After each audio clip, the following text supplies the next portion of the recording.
At 5:55. Top 5 unemployed sought-after coaches. We're in the coaching cycle now. There are guys that are on the beach, and I believe they will be sought after. Whether they take a job or not, I do believe all these guys will get contacted, and some take interviews. One of them may or may not. I don't know. But I do think that people are going to go after him. Number 5. Done a really good job on TV this year, Dan Mullen. Florida was not the job for him. It was not the right time for him at Florida. They had some success. His offensive prowess is very, very good. But going against Kirby Smart directly at this time when he's just not in the recruiting like Kirby Smart was, and that was evident. But he can still recruit to a certain level at a certain place, and there's a job out there that fits Dan Mullen. The thing that would concern me is he's really good on TV.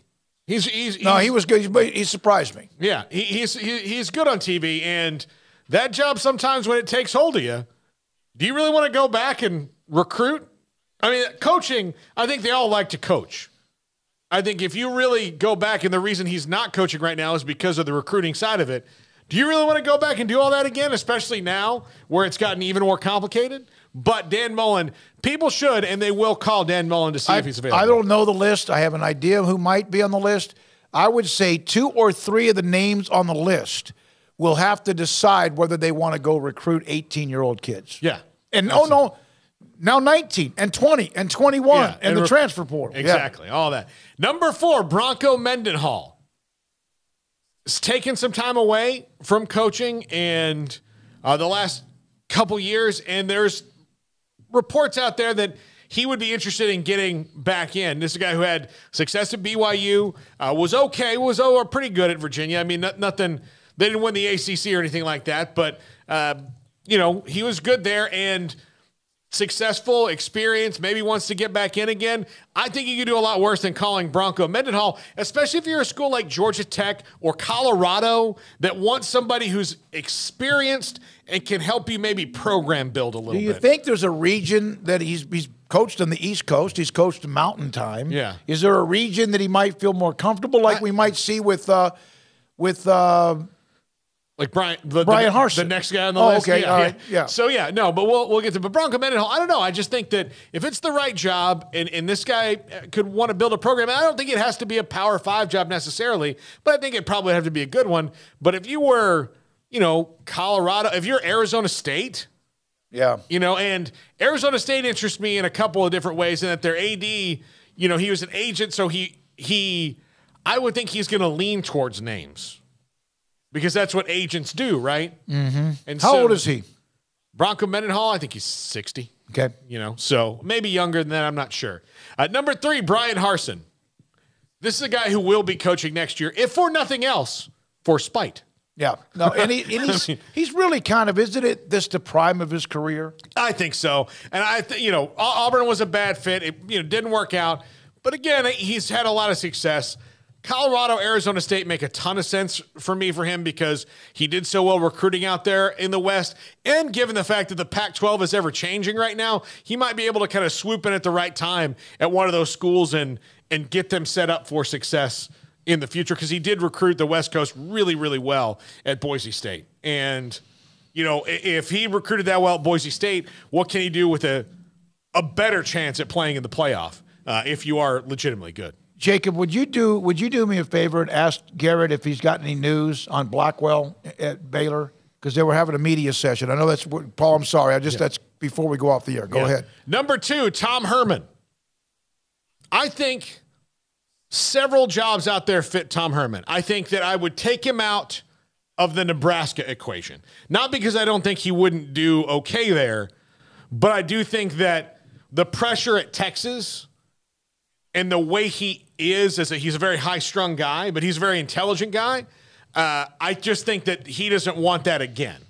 But a place like Arizona State, a place like Georgia, I think a place like Georgia Tech, actually, he could really do well there. I mean, there's a lot of places he could do well, and I do think people should call Tom Herman about their open coaching jobs. I think it'd be crazy for a couple of them at least not to. It's been 2 years. It seems like it's been longer than that. Yeah, it's been 2 years since he's been a head coach, and maybe he doesn't want. I I would think that, I'd want to get back in with Tom Herman. I think that there's untapped potential there. And look, I was very critical of him when he was at Texas because of things that he was doing.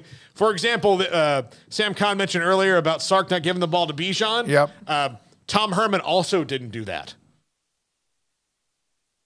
He ran the running game through the quarterback way too much. But, you live, you learn. And you think a guy as smart as Tom Herman would make that adjustment, especially the most successful season he's ever had as a coach ever was as the offensive coordinator at Ohio State. And who did he have then?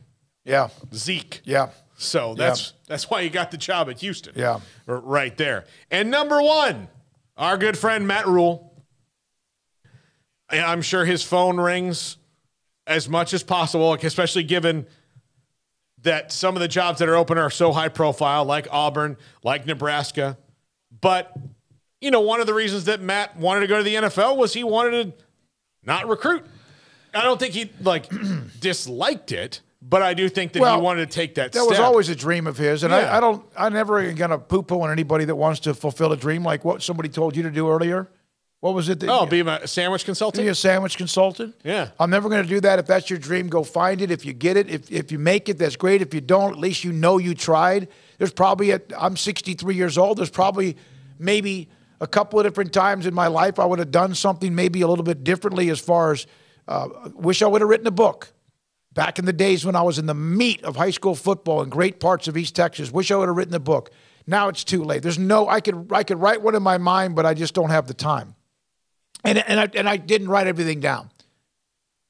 All right, Paul. Matt Rhule. Yeah, and I do think that's probably when he's at Baylor, he hired and had a great staff around him. Not only seasoned coordinators or position coaches, but then got the young dudes, alphas, players, Sean Bell, David Wetzel, who's never really a part of the real coaching staff, but was major part of recruiting. He had guys on the support staff, Evan Cooper. And I think I've always thought that of the open jobs, Nebraska is the best fit culture-wise for him. But again, that's a huge undertaking at Nebraska because the expectations there are not just get them back to winning. It's give us the meal we used to eat every year, as opposed to spam and macaroni and cheese that you're getting now. They were having bone-in ribeye every night.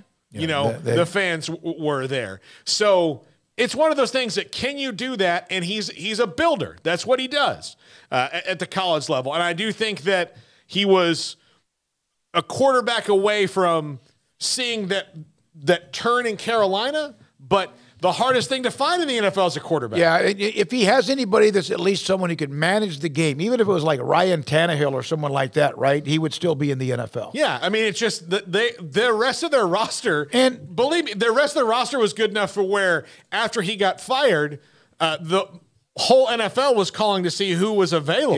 Yeah. So it's not like they didn't build a roster that outside of quarterback people would maybe be able to win with, but their quarterback decisions, every single one of them missed. And, I think that he can obviously nail that down at Nebraska and Arizona State or who's ever open, or sit out and wait a year, do TV, because he'd be really fun on TV, and then wait for another job to come up. Yeah, I wish him the best. I would be lying if I haven't. I've traded some text messages with him. He hasn't really given me much other than we have discussed a few games and maybe a couple of former Baylor players or whatever. I can tell you if Florida State was open this year, and I'm really loving the Norvell hire now. I think they were going well. But if Florida State was open and Matt Rhule wasn't the first choice, I'd be furious because if it was open, that's exactly what they would need. Yeah, no. When it was open and he went to Carolina, and I've had people text me, even direct messages, what about Rhule in Nebraska? You're asking the wrong guy because that's almost an emotion thing for me twice. With a program I love that is just a shell of itself, and a coach that, I was very fortunate to have the kind of time and relationship with him when he was the head coach at Baylor and even since then. Darby Brown from KWTX.